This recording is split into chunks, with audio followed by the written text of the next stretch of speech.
Olá, amigos e irmãos inscritos no canal Segredos Subliminares.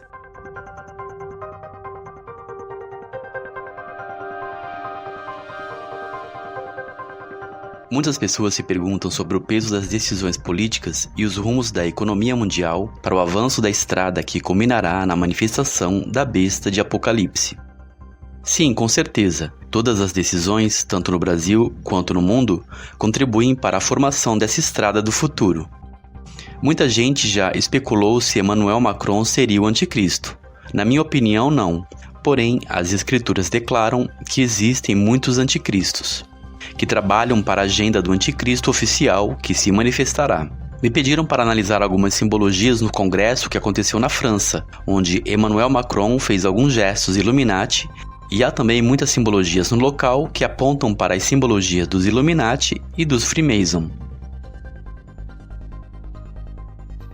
Veja que ele faz o sinal dos Illuminati aqui, e vemos várias simbologias ocultas no espaço que acontece este congresso.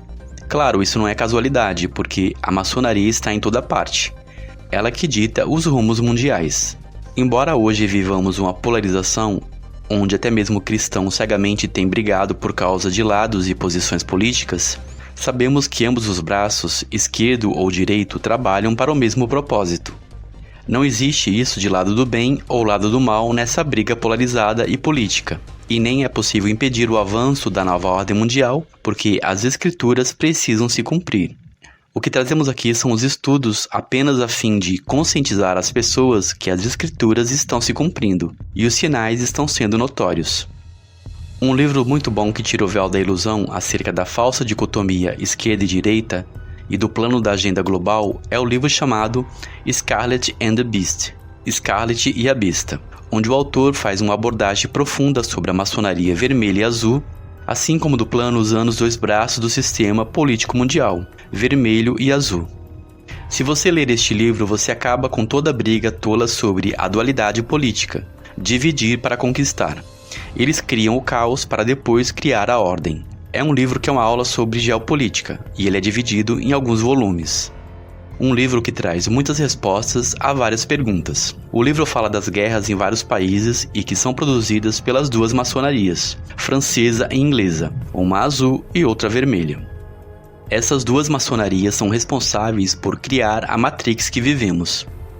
Elas representam o lado político da esquerda e direita, que brigam por poder, mas que no final ambas entregarão o poder e a autoridade à besta, pois elas estão unificadas e trabalhando para o mesmo propósito. Scarlet fala também da Mulher Escarlate, a grande meretriz religiosa que se assenta sobre esses poderes políticos. Não se enganem, azul e vermelho, para quem entende de mistura de cores, sabe que é a cor púrpura, citada em Apocalipse 17. E levou-me em espírito a um deserto e vi uma mulher assentada sobre uma besta de cor escarlata e que estava cheia de nome de blasfêmia. E tinha 7 cabeças e 10 chifres. E a mulher estava vestida de púrpura e de escarlata, e adornada com ouro e pedras preciosas e pérolas. E tinha na sua mão um cálice de ouro cheio das abominações e da imundícia da sua fornicação. E na sua testa estava escrito o nome: Mistério, a Grande Babilônia, a mãe das prostituições e abominações da terra. Apocalipse 17, do 3 ao 5. Nós vemos aqui que cita a simbologia dessa grande meretriz, dessa mulher que se assenta sobre esses poderes políticos, que seria uma religião mundial assentada sobre forças políticas que dominarão o mundo. E este cálice de mistura diz respeito às várias crenças que estão misturadas neste cálice para formar essa religião apóstata mundial, no qual também está relacionada a antiga Babilônia, mas só que agora seria a Babilônia a Grande, porque seria a Babilônia dos últimos tempos. E ela mistura através do ecumenismo várias práticas religiosas. Quem pensa que este falso dualismo azul e vermelho representa o lado do bem e o lado do mal, está iludido pelo véu de Maia, a deusa da ilusão que governa a Matrix. Essa guerra de reinos contra reino é permitido por Deus, para que os sistemas deste mundo briguem entre si e se aniquilem. É o círculo da ilusão de Ouroboros, a serpente engolindo a sua própria cauda. Um príncipe chamado Leviatã foi entronizado no nosso país, o Brasil. Nestes 4 anos vimos este príncipe agir e trazer morte e destruição. O sistema religioso profano foi cegado, e este foi o primeiro sinal de apostasia aqui no Brasil. O sinal de que a grande meretriz estava montando sobre a besta e adorando líderes políticos. Mas este ciclo não acabou. Agora é a vez da pílula vermelha, choque de realidade e continuação da agenda que o governo anterior já consumou. Os dois braços, ainda que briguem entre si, seguem a mesma trajetória final. Deus usa a confusão e a queda de governos ditadores para dar trégua a seu povo, ou seriam todos destruídos. Então nós sempre veremos este movimento, de morde e assopra. Quando a potestade perde o seu trono, não devemos lamentar. O fim de ações opressivas podem ser aliviadas. Mas claro, há casos também que podem ser intensificadas. Porque cada povo tem o governo que merece e Deus está pesando cada situação, permitindo ou proibindo certas ações. Mas uma coisa que Deus não aceita de forma alguma é a Igreja de Cristo ser aparelhada por poderes políticos. E é o que vimos acontecer, e estamos vendo. Pessoas legitimando que forças políticas estão trabalhando para o reino de Deus, quando o Messias mesmo afirmou: "O meu reino não é deste mundo". Quem quiser ter méritos das potestades superiores devem obedecer. Dai a César o que é de César e a Deus o que é de Deus. Aquele que tomar mão da espada, a espada também morrerá. Luta armada para impedir a ação das potestades é derramar sangue na certa, pois aquilo que está escrito se cumprirá. O livro explica que, em 1990, a Sociedade Secreta Priorado de Sião foi formada por monges católicos franceses e por milícias paramilitares francesas. Séculos mais tarde veio chamar a maçonaria francesa. Em 1919, a Sociedade Secreta Priorado de Sião fundou a Sociedade Secreta dos Cavaleiros dos Templários, com os mesmos objetivos de proteger os cristãos, mas também cobrava por isso. O negócio paralelo ficou tão lucrativo que eles criaram o atual sistema bancário. Essas duas sociedades passaram a brigar entre si durante 200 anos, quando em 1313 o Priorado de Sião, com a Igreja Católica, resolveram destruir o que haviam criado, os Cavaleiros Templários. Alguns templários fugiram para a Escócia e criaram a maçonaria inglesa, que foi oficializada em 1717, como a maçonaria moderna especulativa ou a maçonaria atual, a maçonaria azul, que também é vertente das maçonarias dos Estados Unidos, seja republicanos ou democratas. Maçom é a forma abreviada de franco-maçom, Freemason, ou pedreiro livre. O nome adquirido e resultante dos sucessos em guerras revolucionárias, políticas e religiosas, para esconder o envolvimento e a ação das maçonarias nas revoluções ao longo da história.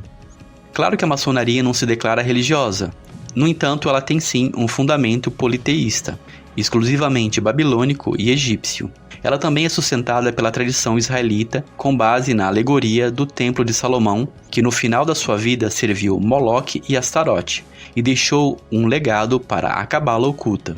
Os mistérios babilônicos iniciaram a Igreja Católica no ano de 496, por meio de Meroveu, fundador da dinastia Merovígnia. Os merovígnios fundaram o Priorado de Sião em 1090 e iniciaram as Cruzadas em 1099. Sião funda os Cavaleiros Templários em 1118 para proteger o trono merovígio em Jerusalém. O livro fala também do surgimento da maçonaria inglesa e da Revolução Iluminista. O símbolo dessa revolução é a Estátua da Liberdade, que representa Lúcifer como o deus iluminador deste século. Grandes mestres de Sião moveram-se da França para Londres para planejar contra a dinastia de Stuart. Sião funda a maçonaria Rosa Cruz em oposição à maçonaria templária. Sião fomenta duas revoluções maçônicas para destronar os Stuart, entre 1649 e 1688. Os Stuarts e a maçonaria templária se exilam na França, e surge a maçonaria inglesa unificada, descristianizada e politizada. Isso em 1717, o famoso 1717, tão usado nas campanhas bolsonaristas. Gravando uma família maçônica. Alô, todos meus irmãos maçons, muito obrigado de todas as potências, de todas as oficinas. Nossos ideais são os mesmos e agora nós vamos levar os princípios maçônicos lá para dentro do Senado. A numerologia 1717 foi usada amplamente no Brasil para trazer o sistema religioso caído para montar sobre a maçonaria azul. Dessa união surgiu a grande meretriz no Brasil, um sistema religioso emparelhado pela política, endossando um rei ou presidente para lutar por causas políticos-religiosas e destruir a maçonaria vermelha, que é atribuída hoje ao comunismo. Mas como foi dito aqui, tudo não passa de uma ilusão de Maia, ou seja, da Matrix. Até mesmo porque Bolsonaro trabalhou ativamente para a Agenda 2030 e assinou todos os projetos que continuarão no governo atual. Os evangélicos foram enganados e continuam na cegueira, mas eles foram usados como massa de manobra no dia 8 de janeiro. Eles trabalham com numerologia e cabala, e as ações são executadas em dias e meses e anos específicos. Porque 1717 é igual a 88, o símbolo de Ouroboros. Ou seja, revela as guerras políticos-religiosas que culminarão em um grande plano para governar o mundo, que sabemos que será a nova ordem mundial e o anticristo. Da Inglaterra para a França, depois da Revolução de 1688, a maçonaria inglesa foi unificada sob o nome de Grande Loja, em 1717, e passou a reivindicar a maternidade de toda a maçonaria moderna. Elas, na verdade, são uma coisa só, a cor púrpura, no caso, que é a mistura da cor escarlate e da azul. No caso, a Grande Loja controla a nova Constituição monárquica de Hanover. Stuart e os maçons templários se exilaram na França em 1717. A maçonaria inglesa planta lojas no continente europeu, infiltrando-se nas lojas templárias de Paris, em 1743. A maçonaria templária funda o rito escocês, em 1748, com altos graus copiados da cabala judaica. É quando acontece a Primeira Guerra, entre a maçonaria inglesa e francesa. Os sionistas conspiraram contra Napoleão. A opulência da maçonaria britânica garante a queda de Napoleão. Agora há também um plano sionista para dominar o mundo e construir o terceiro templo para apresentar o anticristo ao mundo. Para isso é preciso destruir as religiões, enfraquecer o cristianismo e a fé em Jesus, esfriando os cristãos, ou seja, através da apostasia, fomentando guerras e divisões entre eles. E a maneira mais fácil é através da guerra política infiltrada nos templos. O rito escocês, entrando em contato com o rito judaico, inicia uma trama contra o trono francês, em retaliação à destruição da Merovídia. Grandes lojas francesas, atormentadas pelo controle britânico, funda o Grande Oriente Maçônico, em 1772. E o Priorado de Sião prepara Adam Weishaupt, que funda os Illuminati, em 1776, para se infiltrar no Grande Oriente Maçom. O rito escocês, a Grande Loja Francesa e o Grande Oriente Francês se unem numa revolução contra o trono francês, entre 1782 e 1785. O judaísmo reformado faz um pacto com o Grande Oriente Maçom, Rothschilds e maçonaria inglesa. 1801. A maçonaria está envolvida com o movimento da Nova Era. Ateus espíritas luciferianos se uniram no Grande Congresso de Paris em 1889, que são sublojas maçônicas da Nova Era, construindo o movimento da Nova Era ou Era de Aquário, com representantes como Aleister Crowley, Helena Blavatsky, dentre outros. Maçons de grau 33 e líderes religiosos, seja eles católicos ou mesmo evangélicos, que estão infiltrados nas megas denominações de peso, sejam elas batistas, assembleanos, metodistas e etc. Ou seja, o movimento da Nova Era surge dessa maçonaria unificada, inglesa e francesa, fazendo surgir então a cor púrpura, que é a mistura do escarlate e do azul. Este é, portanto, o cálice e mistura da grande meretriz, a grande Babilônia dos últimos tempos. Um grande shalom a todos, um forte abraço e até mais.